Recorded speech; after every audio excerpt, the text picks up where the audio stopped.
ভারতের প্রতিবেশী দেশ বাংলাদেশে বর্তমানে অস্থির পরিস্থিতি চলছে হিন্দু মুসলমান দাঙ্গাকে কেন্দ্র করে। সংখ্যালঘু হিন্দুদের ওপর সংখ্যাগুরু মুসলমানদের অত্যাচারে হিন্দুরা তাদের ভিটেমাটি হারাচ্ছে বাংলাদেশ থেকে। আর এই ঘটনায় আরও বেশি করে মদদ দিচ্ছে বর্তমান বাংলাদেশ সরকার।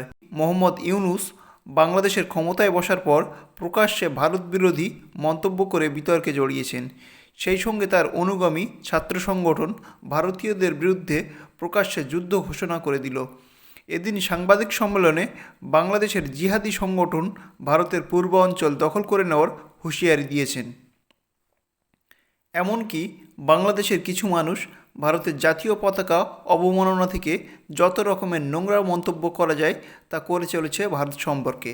এদের থেকে আরও এক ধাপ এগিয়ে ইউনূস সরকার ভারতের সঙ্গে বাণিজ্য সম্পর্ক কমিয়ে পাকিস্তানের সঙ্গে ঘনিষ্ঠ হয়ে ভারতের বিরুদ্ধে যুদ্ধ পরিস্থিতি তৈরি করছেন, যার কারণে ভারত সরকার এবার এই সিদ্ধান্ত নিয়েছে তারা বাংলাদেশকে হাতে না মেরে ভাতে মারবে।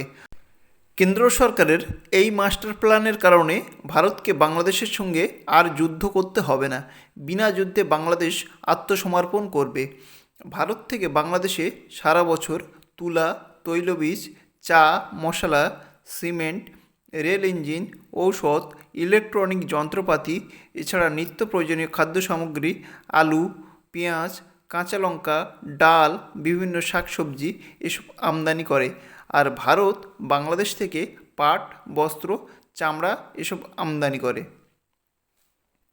বাংলাদেশের 18 কোটি মানুষের নিত্য প্রয়োজনীয় খাদ্য সামগ্রীর 30% ভারত যোগান দেয়। এ কারণে ভারত সরকার যদি মাত্র 2 মাস বাংলাদেশে পণ্য রপ্তানি বন্ধ রাখে, সেক্ষেত্রে ভারতীয় ব্যবসায়ীদের সাময়িক একটু ক্ষতির মুখে পড়তে হবে। কিন্তু এ কারণে বাংলাদেশে হাহাকার পড়ে যাবে, দ্রব্যমূল্যের দাম কয়েক গুণ বেড়ে যাবে, যার কারণে বাংলাদেশের 90% মানুষ দুর্ভিক্ষের কবলে পড়বে। এমনকি ভারত যদি বাংলাদেশে তুলো রপ্তানি বন্ধ করে দেয় আর বাংলাদেশে উৎপাদিত বস্ত্র আমদানি না করে ভারত, তাহলে বাংলাদেশের বস্ত্রবয়ন শিল্প ব্যাপক ক্ষতির মুখে পড়বে।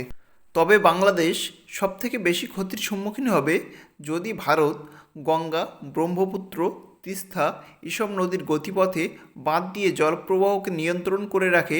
তাহলে বাংলাদেশের নদীগুলি শুকিয়ে যাবে, যার কারণে বাংলাদেশের চাষিরা চাষের প্রয়োজনীয় জল পাবে না। ফলে বাংলাদেশে খাদ্য সংকট দেখা দেবে। সামগ্রিকভাবে বাংলাদেশে খাদ্যের পাশাপাশি অর্থনৈতিক সংকট তৈরি হবে। এ কারণে কয়েক কোটি মানুষ দুর্ভিক্ষের কবলে পড়বে। এমনকি বাংলাদেশে কোনো ভালো হসপিটাল নেই, তাই বাংলাদেশি মানুষ চিকিৎসার জন্য ভারতের উপর নির্ভরশীল হয়ে থাকে। সেক্ষেত্রে যদি ভারত বাংলাদেশিদের চিকিৎসা না করার সিদ্ধান্ত নেয়, তাহলে লক্ষ লক্ষ বাংলাদেশি রোগী কোথায় যাবে? এসব তথ্য জানার পর আপনার কী মনে হয়? বাংলাদেশকে হারানোর জন্য ভারতকে বাংলাদেশের সঙ্গে যুদ্ধ করার কোনো প্রয়োজন আছে? তা অবশ্যই কমেন্টে জানাবেন। আর চ্যানেলটিকে সাবস্ক্রাইব করে পাশে থাকবেন। আপনাদের সাপোর্ট আমাকে নতুন ভিডিও তৈরিতে মোটিভেট করে।